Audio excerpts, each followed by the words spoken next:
What's up, everybody? Welcome back to the channel. More bolt action here as we keep working through the Market Garden campaign book. And following on from last one with Frost's mission here, we're going to take a look at Gräbner's attack. So this is a fun one and a little bit different as far as how the points are allocated, because it's not really going to use points. It's going to follow more the actual sort of historical scenario there. So it's going to just sort of give you more of a list of what is available.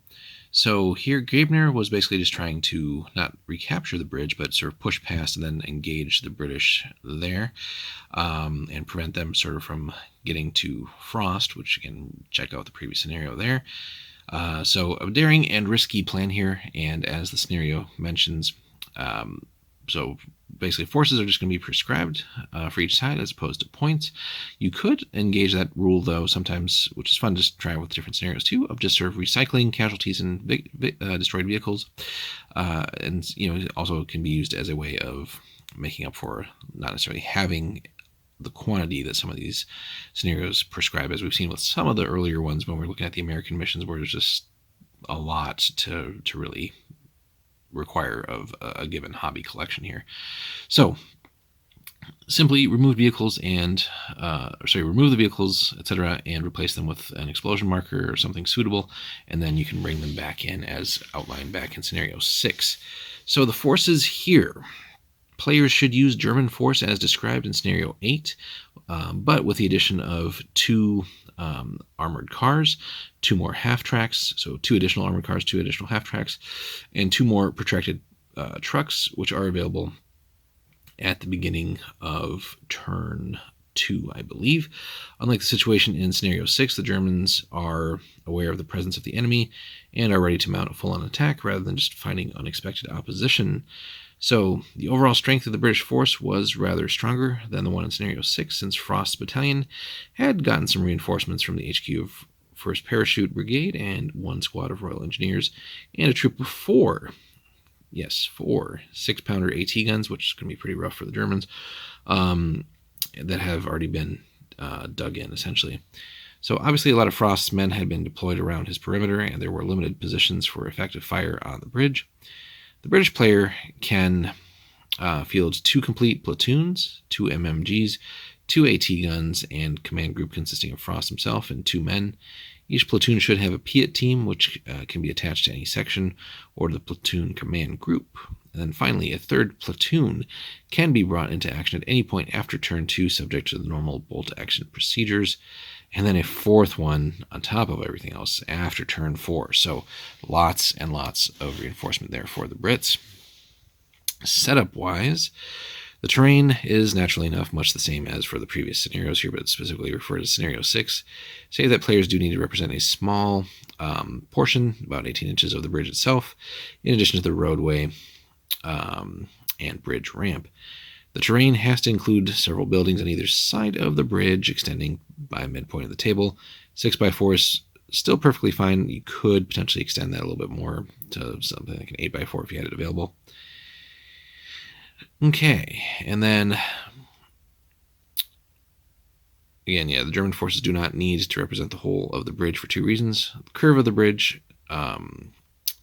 secured the advancing Germans, and the British had to hold their fire until the enemy were in effective range, obscured the advancing Germans. So deployment-wise then, no British units may deploy beyond the midpoint of the board, and the Brits must occupy at least 2 buildings with at least 2 units each, which are assumed to be on the uppermost floor and in the attic. The German player can deploy as many units as they wish in turn 1, so long as there's a minimum of 1 inch between them. So pretty simple things here. And if we look at something that they kind of roughly outline for us here, so the Allies there, and then the Germans, again, some of these scenarios again also make pretty hefty terrain requirements. So if you don't have everything, you can make it work as best as possible. But ideally, everyone should have at least a couple buildings as far as terrain goes. That shouldn't be that difficult to acquire. So back to it then. The objective. So the Germans must force their way across the bridge in order to engage the main airborne force in the area between Arnhem and Oosterbeek. So preserving their combat strength is essential. Both of the British AT guns and up to 6 other elements can start the game in ambush, and the AT guns are classified as hidden. No order tests are required for the first wave of German troops, and then the subsequent reinforcements for both sides use the normal rules. Germans can only enter along the bridge naturally. Makes sense. So the duration then. If the Germans have lost 1/3 of their units without securing a victory, we'll get to that. By the end of turn 6, the attack has petered out. If not, the game continues for one more turn. If the issue is still not decided, you roll a d6, and on a 1, the Germans run out of steam and retire. Otherwise, you play for a epic turn 8, possibly more. And then you kind of repeat this process with it getting progressively easier for the Germans to run out of steam. But you could play a 9th and even a possible 10th turn, which would be pretty damn epic if it gets to that point. And then victory. So how do we decide who wins in this craziness? Casualties are immaterial from the British perspective. Preventing the enemy from crossing the bridge in significant force is everything, regardless of British losses. So really the Brits can play about as aggressively as they want. The Germans can only win by getting a maximum of 10 units off the table. So that's going to be pretty rough, especially with all the continuing platoons that can come in for the Brits and their AT guns and things like that. So it's going to be pretty tough for the Germans here. So really, again, got to get 10 units off the board. It's going to be rough if the British player plays it right by, again, maximizing terrain, cover, and just really playing for time and hoping that the scenario ends. It can be pretty rough for the Germans. So, really, name of the game, slow them down, get in their way, cause pins, and just hope that things go slow and bog them down.